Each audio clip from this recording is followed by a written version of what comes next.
What's up, YouTube? Welcome back.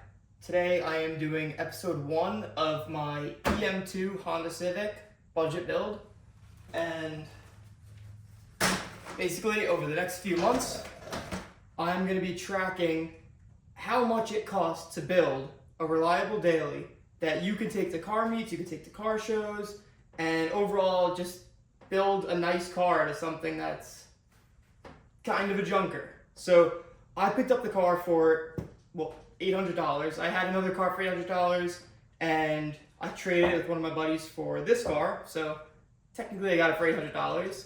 And what I'm going to be doing over the next month or so is recording everything I do to this car, how much it costs, and was it worth it. So I'm going to be buying the cheapest of the cheap parts, just about, and we'll see how this goes. I'll kind of show you guys what you can and can't cheap out on.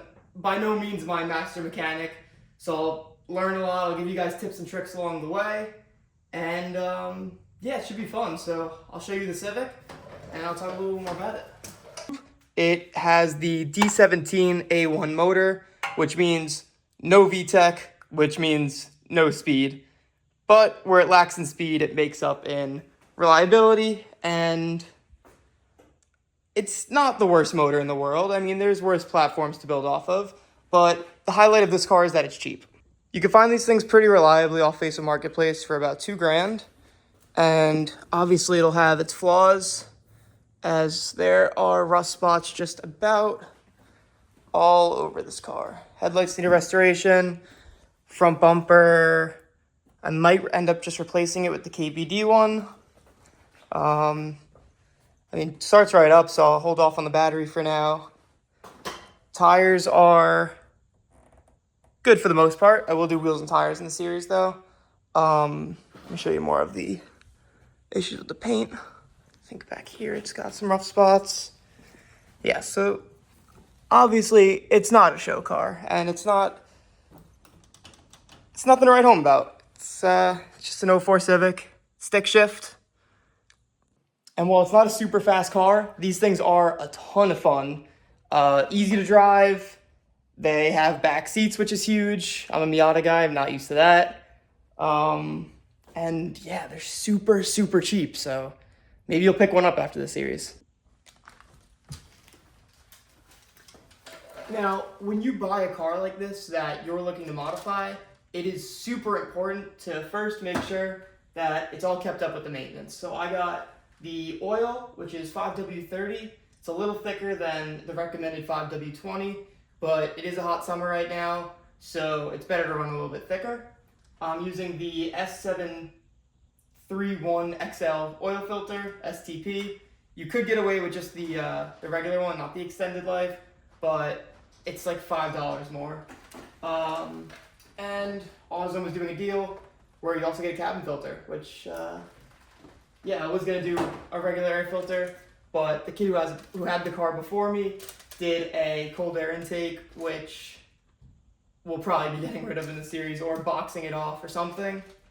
So for all this, I ended up spending $49, $48.86. So let me grab a marker and I'll add that to the whiteboard. /filter / cabin air filter for $49. Which AutoZone's always doing deals, so if you're looking for air filters at the same time as your oil filter and 5 quarts of oil, you'll usually get a pretty good deal. So I recommend doing that. One more quick thing I do want to say that I kind of forgot to mention. When I got this car, it was straight piped. So to get rid of the check engine light, I did headers, or I guess just an exhaust manifold, with a new catalytic converter. I forgot how much this was, but let me know in the comments below if you guys want me to include this. Most of the ones that you can find for $2,000 are gonna have catalytic converters, so do look out for that. But if you do find one that's straight piped, just know it's not really that expensive to do a new exhaust manifold. And the cat is built right into here on these cars, so it's pretty easy. It's always good to slide a little bit of cardboard under the car save yourself from making the mess, and it also gives you a little something to slide on without using a creeper, so you have some more room to work. This is my first time getting under the car, and for an East Coast car, it seems pretty free of rust. I don't see anything, doesn't look great, but nothing too bad. And it looks like at some point maybe it was leaking something, but I guess time will tell. And my drain plug's right over there. Ah, nice, got some oil on it. Perfect. Got my breaker bar, because I'm assuming it's gonna need a little bit of persuasion. Here we go.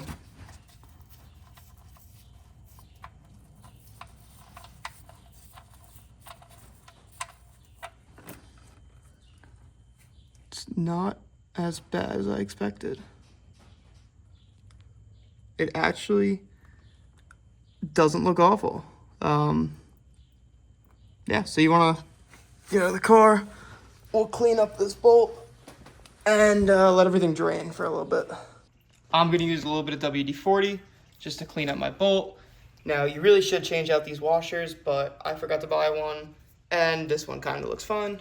So, clean this thing off. Just like it's fresh off the assembly line. While the oil's draining, I'm gonna use this as the opportunity to swap my cabin air filter.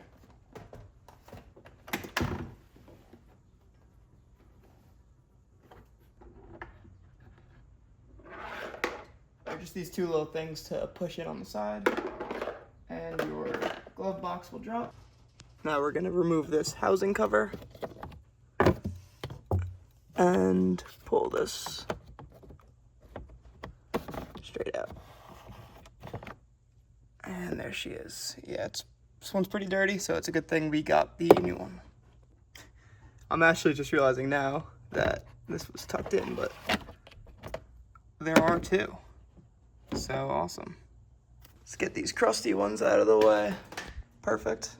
Make sure everything goes back together the same way it came out.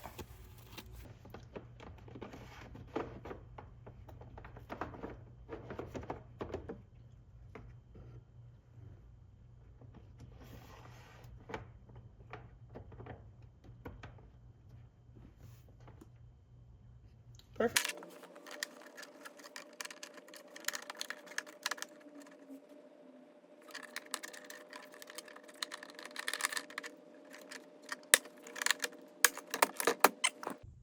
We're going to put our drain plug back in,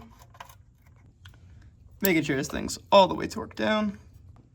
I don't see any apparent metal shavings in the oil, which I'm pretty happy about.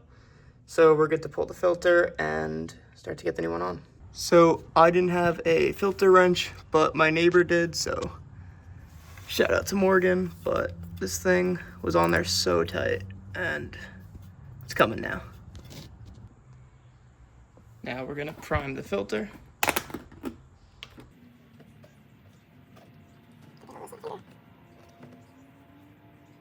Around the gasket. And pour it in.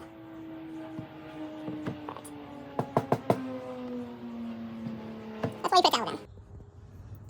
Now we're just gonna get the new one on there. And unlike the last guy, we are just going to hand tighten it.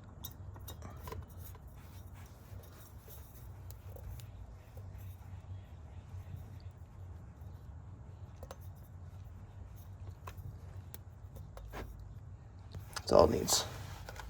Before we fill it up with oil, we're just gonna get the car down onto level ground. It's really important right now that you don't start the car.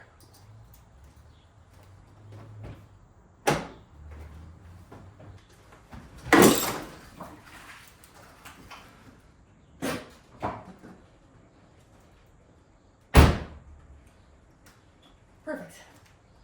Something sounded like it broke.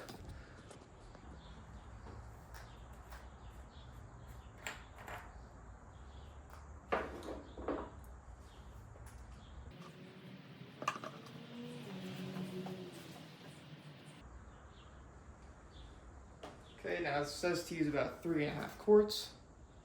So that would be, should have 1.5 left.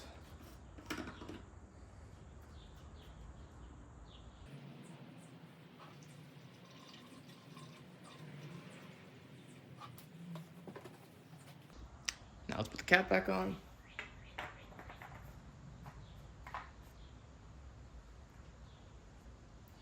And we can start it up.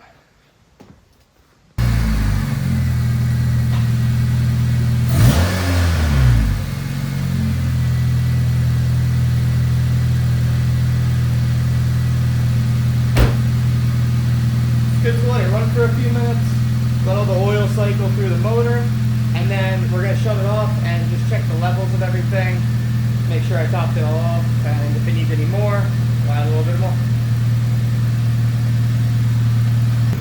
Don't forget to record your mileage. So mine's 123,000 miles. That's important because obviously you're going to want to know when to do your next change, so make sure to write that down somewhere. I always write it down in my notes app for all my cars, but you could write it down basically anywhere.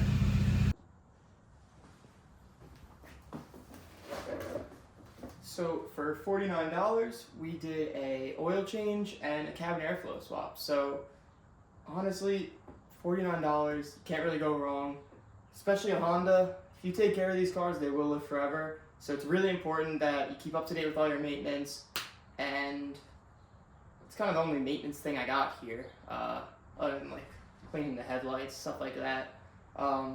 Most of the other things in the series are going to be a little more fun than this episode. But yeah, that concludes episode 1 of building the EM2 budget Civic. So let's get ready for episode 2.